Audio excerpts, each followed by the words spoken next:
If you are over 35 and you feel like money slips through your hands faster than you can explain it, this video is for you. Be honest. How many times have you checked your bank account and felt that little drop in your stomach? That quiet panic where you think, where did it all go? Maybe it was 2 in the morning, phone glowing in the dark, scrolling through your transaction history looking for the villain, the one purchase that explains everything, and never quite finding it. It is never one purchase. It is 9 quiet habits, stacked on top of each other for years. Everyone tells you that fixing your finances after 35 means some complicated spreadsheet, some app with 15 categories, or basically becoming your accountant uncle who talks about mutual funds at Thanksgiving. That is nonsense. In this video, I am going to show you the 9 habits that quietly ruin men's finances after 35. The ones nobody warns you about until it is already expensive to fix. And here is the part that matters most. Most guys get habit number 3 completely wrong, and it costs them literally hundreds of thousands of dollars by the time they retire. Not because they are bad with money, but because nobody ever explained the math out loud. When you fix this system, people treat you differently. Not because you flash anything, because you stop flinching when your card gets declined at checkout. You stop dreading the mailbox. You stop doing that mental math in the grocery aisle, item by item, praying it fits. And here is the best part. This works whether you make $40,000 a year or $400,000 a year. Because these are not income problems, they are behavior problems. And behavior can change, starting today, not someday. Let's start with the one that quietly sets the tone for everything else. The one that determines whether a single bad week turns into a financial disaster, or just an inconvenience you barely remember by Friday. One more thing before we dive in. None of these 9 habits require you to be an expert. You do not need to know the difference between a bond index fund and an actual bond to fix habit number 1. You just need to know your own numbers, honestly, and be willing to change one behavior at a time, instead of trying to overhaul your entire financial life in a single weekend and burning out by Tuesday. Think about the guys you actually admire for how they handle money, not the ones with the loudest cars, the ones who seem calm about it. Calm is not an accident. Calm is what these 9 fixes produce, one at a time, over months, not overnight. Stick with me through all 9, because the order matters just as much as the content, and by the end, you will have a genuinely clear map of exactly where to start tonight. No fluff, no jargon, just 9 honest habits, real numbers, and a plan you can actually use starting the moment this video ends.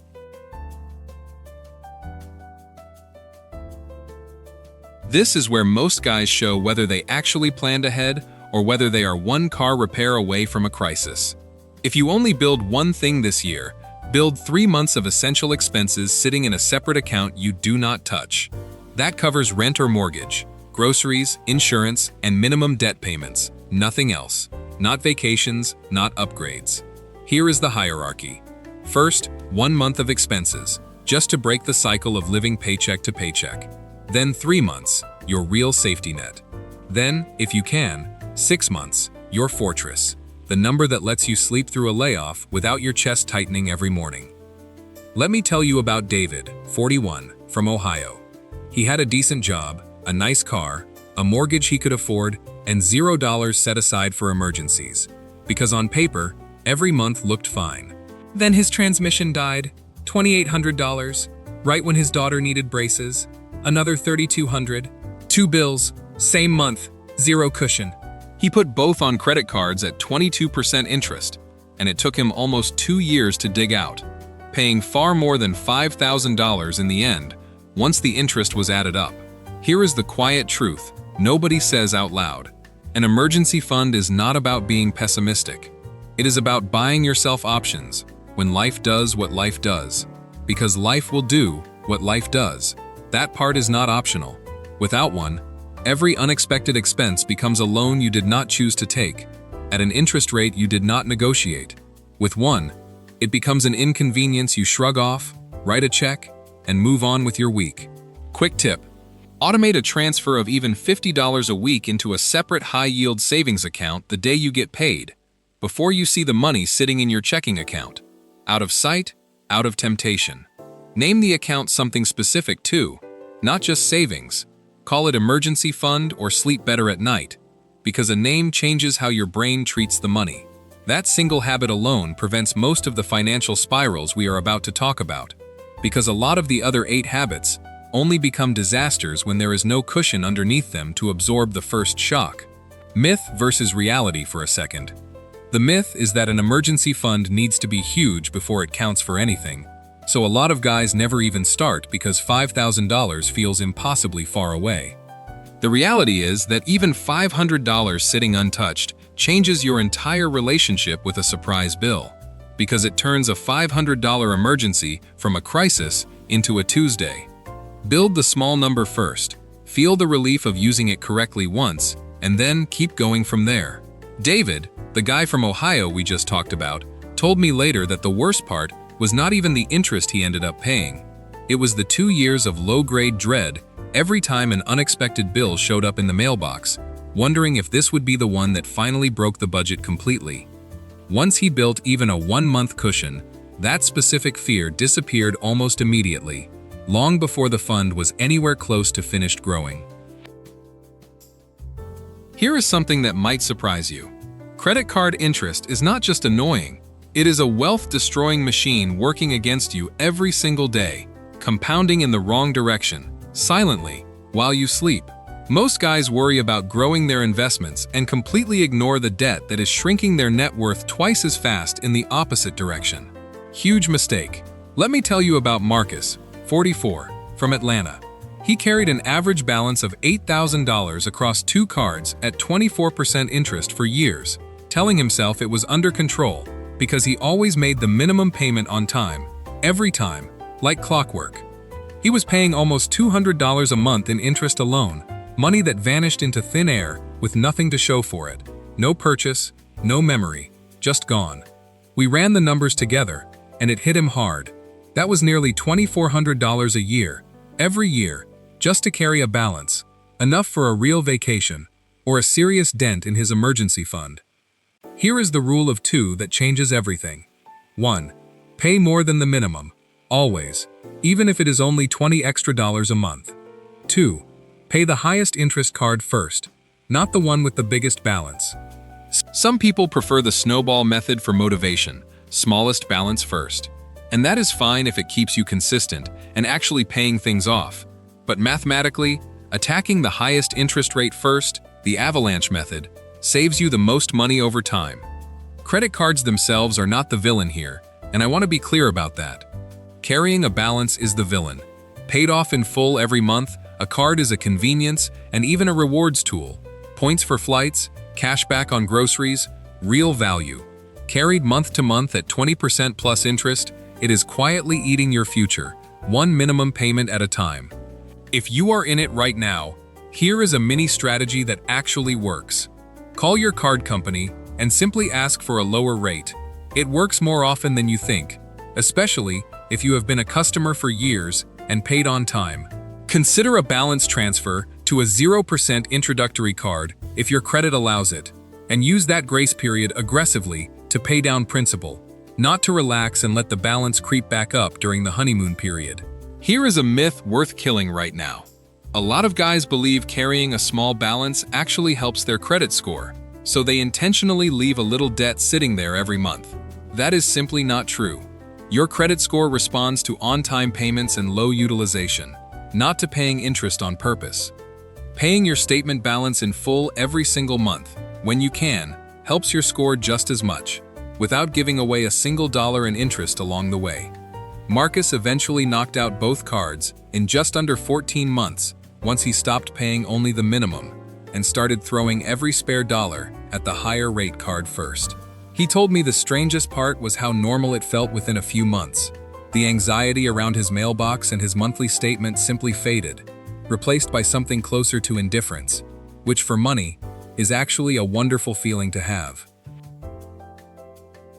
Here is the habit that quietly costs more than almost anything else on this list, and it is the one most men get completely wrong, not out of laziness, but out of a comfortable little lie we tell ourselves, that there will be more time later.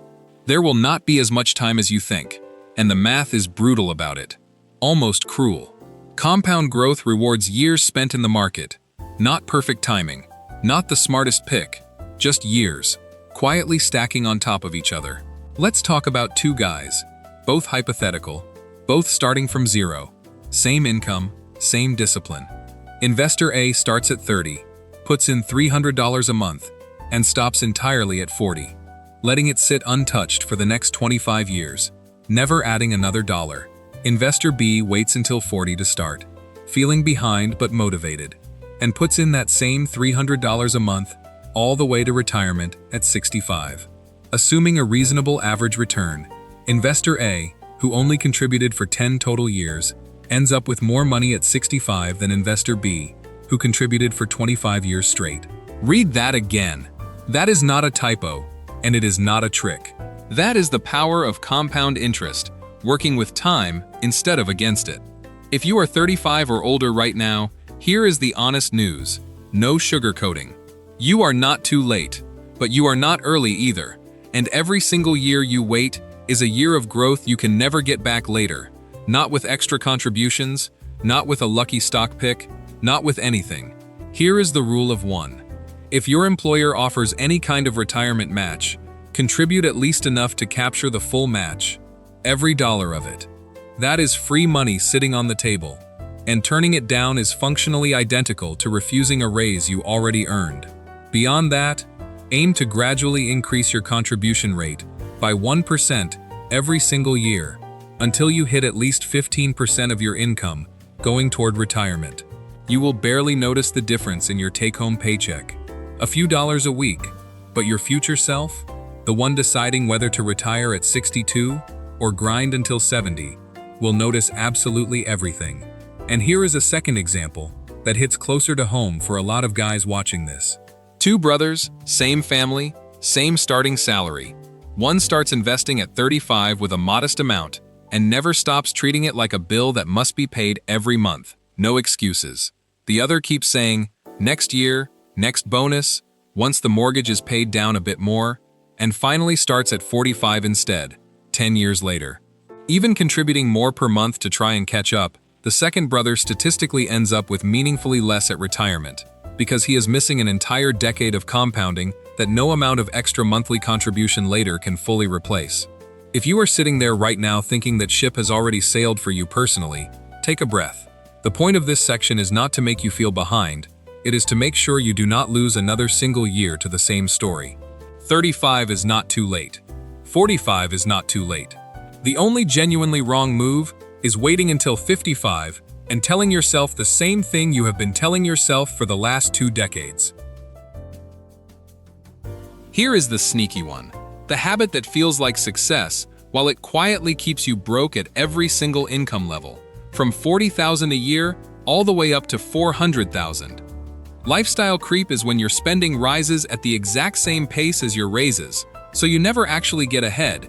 You just get a more expensive version of paycheck to paycheck, with nicer furniture. Let me tell you about Chris, 38, from Denver. He got promoted, went from $70,000 to $95,000 a year, and felt fantastic about it. Genuinely proud, and he deserved to be.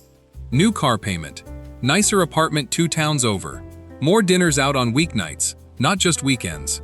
A year later, sitting down to actually check, his savings account had grown by exactly $0, even though he was making $25,000 more than the year before. Every extra dollar had a new obligation attached to it before it even landed in his account. Here is the rule of 50 that changes the entire pattern. When your income increases, whether through a raise, a bonus, or a new job, commit at least 50% of that increase to savings or debt payoff automatically, before you let your lifestyle absorb it. The other 50%, spend it, enjoy it, completely guilt-free, because that is genuinely the whole point of earning more money in the first place. Lifestyle creep is not about never upgrading anything ever again. That is not realistic, and nobody wants to live like that. It is about upgrading intentionally instead of automatically, on purpose instead of on autopilot.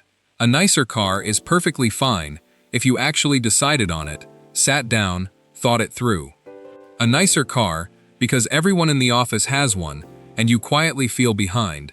That is creep making the decision for you without you even noticing. Quick tip: before any lifestyle upgrade over a certain amount, wait 30 full days. If you still want it after 30 days, and it fits inside your 50% rule, go for it, with zero guilt attached. If it was just a reaction to a good mood, a stressful week, or a comparison to a coworker's new truck, that 30 days usually kills the urge entirely, and you will not even remember wanting it. One honest question worth asking yourself once a year. If your income froze exactly where it is right now for the next 5 years, would your current spending still feel comfortable, or would it start to feel tight almost immediately? If the answer is tight, that is lifestyle creep talking, quietly, in the background, and it is worth catching now, rather than after the next raise makes the gap even bigger and even harder to notice. Chris, once he actually implemented the 50% rule after his promotion, told me the strangest side effect was that he barely missed the money he was now automatically saving. Within about 6 months, his new normal simply adjusted around the smaller available amount, and the version of him that used to spend everything felt like a completely different person from just a year earlier. He still upgraded things along the way, a better mattress, a nicer bike, but every single one of those purchases was something he had actually chosen on purpose, sitting with the decision for a few weeks first, rather than something that simply happened to him because his paycheck got bigger and his spending quietly followed along without asking permission. Here is the truth nobody wants to think about, but after 35, ignoring it can undo 20 years of good financial habits in a single afternoon, one phone call, one diagnosis, one accident. Being underinsured is invisible until the exact moment it becomes catastrophic, and by then, it is far too late to fix. Health insurance, life insurance if people depend on your income, and enough liability coverage on your home and auto to protect what you have actually built over the years. Let me tell you about Tom, 46, from Phoenix, who thought life insurance was something you buy when you are old, like a cane or reading glasses. He had a wife, 2 kids in middle school, a mortgage with 22 years left on it, and only the small policy provided automatically through his employer, which would not have covered even 2 years of his family's actual expenses if something happened to him. He finally sat down one evening and calculated honestly what his family would actually need if his income disappeared tomorrow, and the number scared him enough to change his mind completely that same week. Thankfully, nothing tragic happened to Tom. He just fixed the gap in time, before it mattered. Here is the rule of 10 as a starting point. Consider term life insurance coverage of roughly 10 times your annual income if you have dependents relying on you. Then adjust up or down based on your actual debts and your family's specific needs. Term insurance, not whole life, is usually the more efficient choice for most people at this stage of life, because it is dramatically cheaper for the same coverage amount during the exact years your kids are still dependent on your income. On the health and liability side, review your deductibles every single year, not just once when you signed up and then forgotten about for a decade. An emergency fund and good insurance work together like a seatbelt and an airbag in the same car. One softens the small impacts, the fender benders of life. The other prevents the big ones from being financially fatal. Skipping either one because it feels like an unnecessary expense right now. This month is exactly how one bad month quietly turns into a lost decade. A quick myth to clear up here too. A lot of guys assume that if something happened to them, family would simply figure it out, sell the house, make it work somehow. Maybe, but figuring it out under grief, with a mortgage payment due in 3 weeks, is a completely different experience than a plan that was already in place months or years before it was ever needed. Insurance is not about expecting the worst. It is about making sure the worst, if it ever comes, does not also become a financial catastrophe layered on top of an emotional one. It genuinely took Tom less than 30 minutes on the phone to get the coverage started, once he decided to actually act, instead of continuing to postpone it. 30 minutes, compared to the years of vague background anxiety about the what if that had been quietly sitting in the back of his mind since his first child was born. Once the policy was actually in place, he said the change was not dramatic or emotional, it was quieter than that. Just one less low hum of worry running in the background of his day, freeing up a little bit of mental space he did not even realize he had been spending on it until it was gone. Here is one that most men treat as boring paperwork. something to survive once a year in April, when it is actually one of the highest return activities available to you every single year, hands down. Ignoring tax planning means leaving legal, straightforward savings on the table simply because you never looked closely enough to find them. Let me tell you about Ray, 43, from Chicago, an electrician who assumed taxes were just something that happened to him, like weather, not something he had any real influence over. He was not contributing to a tax-advantaged retirement account, not tracking any deductible expenses related to his trade, tools, mileage, licensing fees, and not adjusting his withholding even after his income changed twice in 3 years, from overtime and a new contract. When he finally sat down with someone who actually looked at his full financial picture, instead of just rushing through a form, he found nearly $3,000 in missed deductions and credits from the previous year alone, money he had every legal right to, but simply never claimed, because nobody ever showed him where to look. Here is the rule of 3 categories worth checking every single year without fail. 1. Retirement account contributions, many of which reduce your taxable income today while building your future at the same time. 2. Health savings accounts, if you qualify for one, which offer a genuinely rare triple tax advantage that most people have never even heard explained clearly. 3.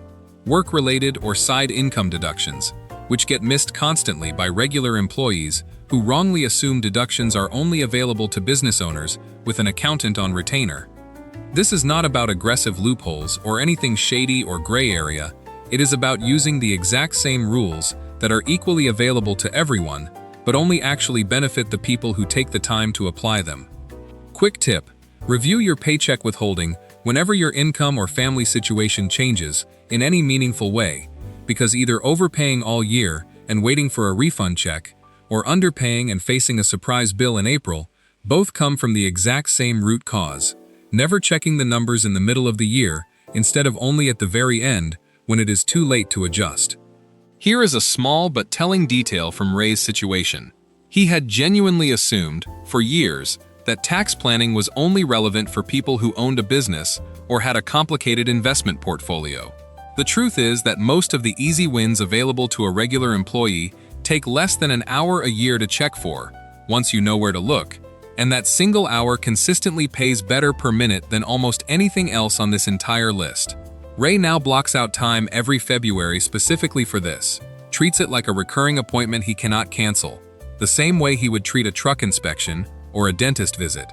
And he says the peace of mind from simply knowing he checked is worth more to him than the actual dollar amount he ends up finding most years.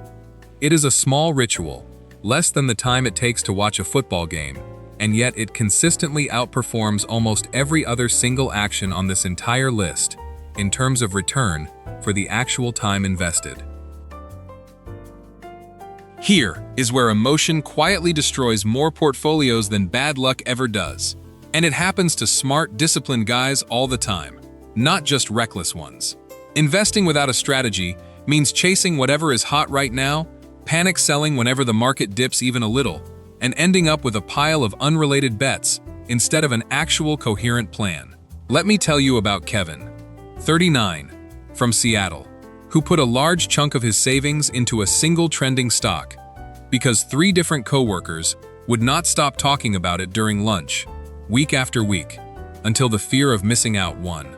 When it dropped 40% in a matter of weeks, he panic sold at the very bottom, locking in a real, permanent loss on what had only ever been a paper loss until that exact moment.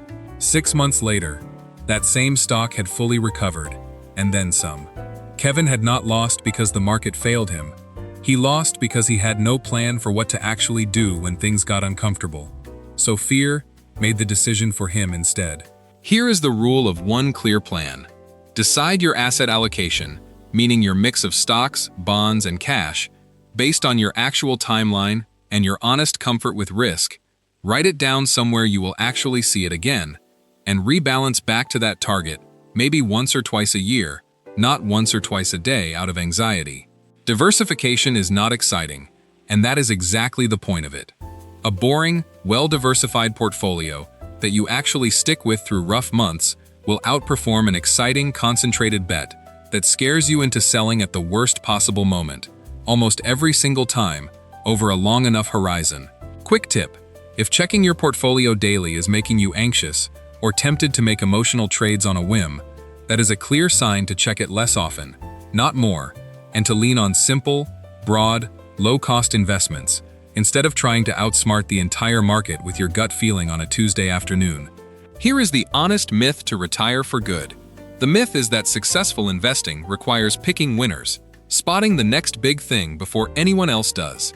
The reality, backed by decades of data most people never actually see, is that consistency and time in the market, not timing the market, is what separates the guys who retire comfortably from the guys who spent 30 years feeling clever and ended up with less to show for it than a boring, automatic, diversified approach would have produced. Kevin eventually rebuilt his approach around a simple written plan, checked twice a year instead of daily, and he told me the single biggest change was not in his returns, it was in how rarely he thinks about the market at all now, which frees up an enormous amount of mental space for literally everything else in his life. That mental space, more than any specific percentage return, might genuinely be the most underrated benefit of having an actual strategy instead of a running collection of gut feelings you never wrote down anywhere. Here is the one that comes from a genuinely good place, and that is exactly why it is so dangerous. Because it never feels like a mistake while you are doing it. It feels like love. Helping adult children or extended family financially feels like exactly the right thing to do, but done without any limits at all, it can quietly compromise your own retirement and your own financial security, year after year, without you ever noticing the total. Let me tell you about Paul, 48, from Sacramento, a proud father who covered his adult son's rent for over a year during what was supposed to be a short, rough patch after a layoff, plus regular smaller amounts to other family members practically every time they asked. Birthdays, car trouble, a little extra at the holidays. He was proud, genuinely proud, to be the guy everyone in the family could count on no matter what. But when he actually sat down and looked at his own retirement projections with fresh eyes, he was significantly behind where he needed to be for his age, largely because thousands of dollars a year had been quietly flowing out the door to support other capable adults instead of building his own foundation underneath his own family. Here is the rule of one honest question to ask every single time. Before helping financially, ask yourself, am I giving from genuine surplus, or am I quietly borrowing from my own future to do this right now? Occasional help from real surplus is generous, admirable, and completely fine. Nobody is saying otherwise. Regular, open-ended support that delays your own retirement or empties your own emergency fund every time you use it is not sustainable, no matter how much love is genuinely behind it. On an airplane, they tell you to put on your own oxygen mask before helping the person next to you, and personal finance works exactly the same uncomfortable way. A financially secure version of you, 10 years from now, is able to help far more people and for far longer than a financially depleted version of you, trying to rescue everyone else in the short term while quietly drowning yourself. Setting a clear limit, whether that is a dollar amount, a timeline, or both together, is not selfish at all. It is actually what allows the help to continue sustainably instead of everyone eventually going down together. Worth saying plainly, this is not about loving your family less or suddenly turning cold with money. It is about recognizing that an adult child who never learns to stand on their own financially, because the safety net never actually has an edge to it, is not necessarily being helped in the way it feels like in the moment. Sometimes the most loving thing is a clear boundary, communicated kindly, instead of an open-ended blank check that quietly drains the very security your whole family depends on you to maintain. Paul eventually sat down with his son and set a clear, specific end date for the rent support, paired with a plan for what came after it, and he told me the relationship actually improved once the arrangement had real edges to it, because both of them finally knew exactly where they stood instead of living inside an open-ended, slowly resentful arrangement. Paul told me the guilt he expected to feel about setting a limit never actually showed up. What showed up instead was relief, on both sides, because a boundary stated clearly and kindly turned out to be far less painful than the quiet tension that had been building underneath the unspoken, open-ended version of the arrangement. Here is the quiet habit sitting underneath most of the other 8. The one that lets all of them keep happening year after year, without ever getting caught in time. Never sitting down to actually review your financial goals, on purpose, with real numbers in front of you. Let me tell you about Steve, 45, from Miami, who set a retirement savings target back when he was 30 years old, and then simply never looked at it again for over a decade, even though his salary, his family situation, and his monthly expenses had all changed dramatically in that same stretch of time. When he finally reviewed the numbers with fresh eyes, sitting at his kitchen table on a random Sunday, his original plan was wildly out of date, built on an old salary and an old lifestyle that no longer resembled his actual life at all. Here is the rule of 2 check-ins a year, and it really is that simple. Once around the new year, and once in the middle of summer, sit down for even just 30 focused minutes and ask yourself 3 honest questions. Has my income changed since the last time I looked? Has my family situation changed? More kids? Fewer dependents? A new mortgage? And am I still actually on track for the goals I genuinely care about? Not just the ones I set years ago on autopilot and forgot to update. This is not about obsessively tracking every single dollar every single day. That approach leads straight to burnout, and eventually to giving up on tracking anything at all out of exhaustion. It is about a predictable, low-pressure checkpoint that catches problems while they are still small and easy to correct, instead of years later, when the gap has become enormous and genuinely demoralizing to look at. A financial plan that is never reviewed is not really a plan anymore at all. It is just a guess you made once, a long time ago, under completely different circumstances than the ones you are actually living inside of right now. Steve told me afterward that the review itself took him less time than a single episode of his favorite show, and yet it accomplished more for his financial future than an entire year of vaguely worrying about money in the background without ever actually sitting down and looking at it directly. He now keeps a standing recurring reminder on his phone for both dates every year, and he says the review itself has slowly become almost enjoyable, a quiet, private checkpoint with himself, rather than a dreaded chore he keeps pushing off to next weekend. If it helps, think of it less like a financial audit and more like a physical, a routine checkup where nothing is necessarily wrong.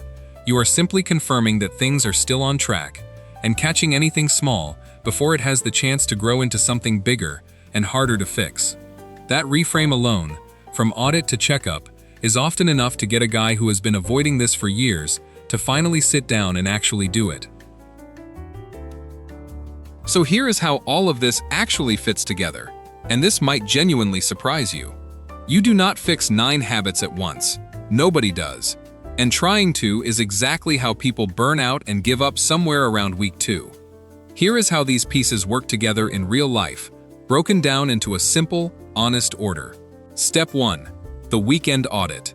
This weekend, not next month, not when things calm down. Sit down for 1 focused hour, with your last 3 months of bank and credit card statements laid out in front of you.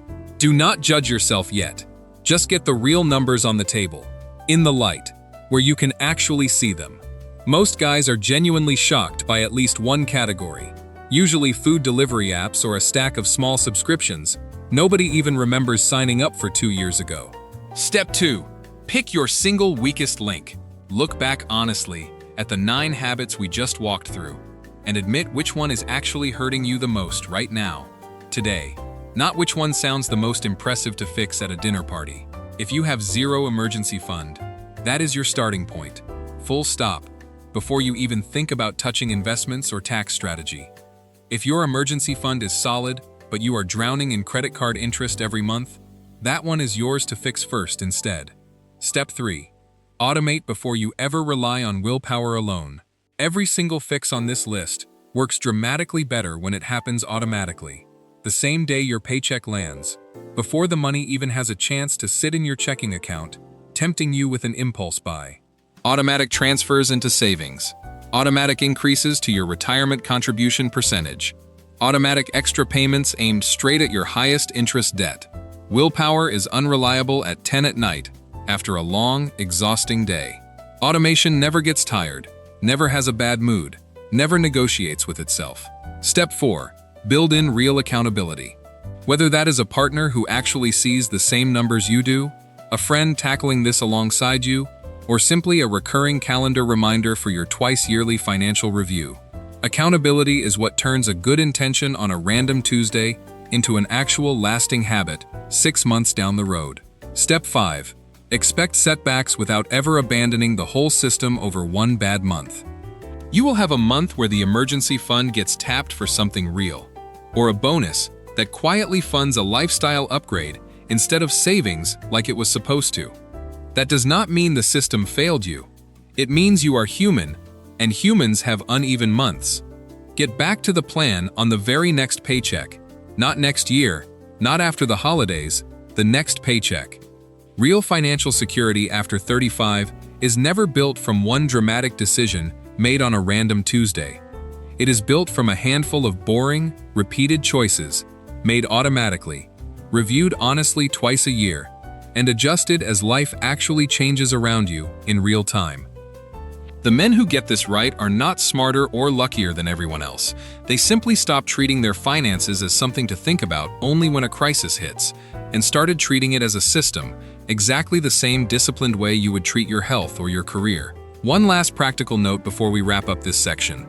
Write your plan down somewhere physical, or at least somewhere you will actually revisit, not just in your head where it quietly gets reorganized and forgotten every time life gets busy. A one-page plan, your weakest habit, your automation setup, and your 2 review dates for the year is worth more than an elaborate spreadsheet you built once with enthusiasm and never opened again after the first month. If you do only one thing after watching this entire video, let it be this. Pick your single weakest habit tonight. Set up one piece of automation around it this week, and put both review dates on your calendar right now before you close this tab and get pulled back into the rest of your evening. None of these 5 steps require a financial background, a specific income level, or perfect conditions to begin.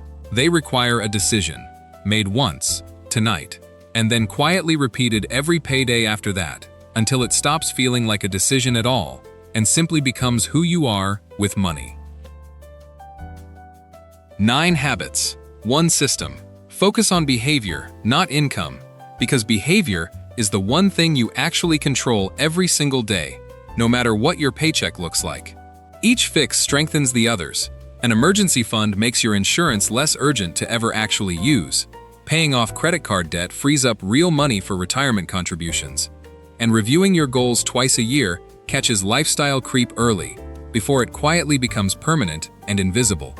You are not building 9 separate projects here. You are building one single financial life, where all the pieces actually support each other instead of fighting against each other in the background. The strategy is simple, even if it is not always easy. Start with whichever habit is hurting you the most today, right now, not the one that sounds the most impressive to mention at a dinner party. Prioritize consistency over intensity, every single time. Small automatic actions repeated for years will always beat one dramatic overhaul that burns out in 6 weeks and gets abandoned by February. When you get this system right, people around you notice that something has shifted, not because you are showing off or bragging, but because the low-grade financial anxiety that used to quietly follow you around all day has finally disappeared. You will genuinely be surprised how much mental energy comes back to you once money stops being a constant background worry humming under everything else. And finally, you start to actually feel like the organized, in-control version of yourself that you already knew, deep down, you were fully capable of being all along. Open your banking app tonight.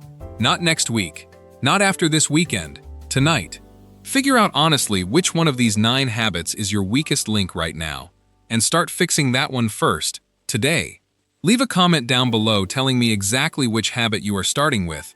I genuinely read every single one, and I love seeing men actually take action and turn their finances around instead of just watching another video and quietly moving on to the next one. If this video saved you time, money, or a headache, hit like so YouTube shows it to more men who need to hear exactly this. And subscribe for more honest, practical financial guidance built specifically for guys exactly like us. No jargon, no judgment. And remember, you do not need a finance degree to fix any of this. You need one habit at a time, done consistently, starting today, not someday. Stop settling for a financial life that does not reflect the effort you already put into everything else that matters to you. You have earned the peace of mind that comes from actually being in control of this part of your life too. Now go open that account and take the first honest step. And if you know another guy, a brother, a coworker, a buddy from college, who has been quietly stressing about this same thing but never wanted to bring it up out loud, send him this video. Sometimes the most useful thing you can do for someone you care about is hand them permission to finally look at the numbers instead of avoiding them for one more year. Thank you for sticking around through all 9 of these. That alone puts you ahead of most guys who click away after the first 2 minutes looking for a shortcut that does not exist. There is no shortcut here, just 9 honest habits, one system, and a decision you get to make again, starting right now, tonight, before you close this video and move on with your evening. See you in the next one, and until then, take care of the numbers so the numbers can take care of you.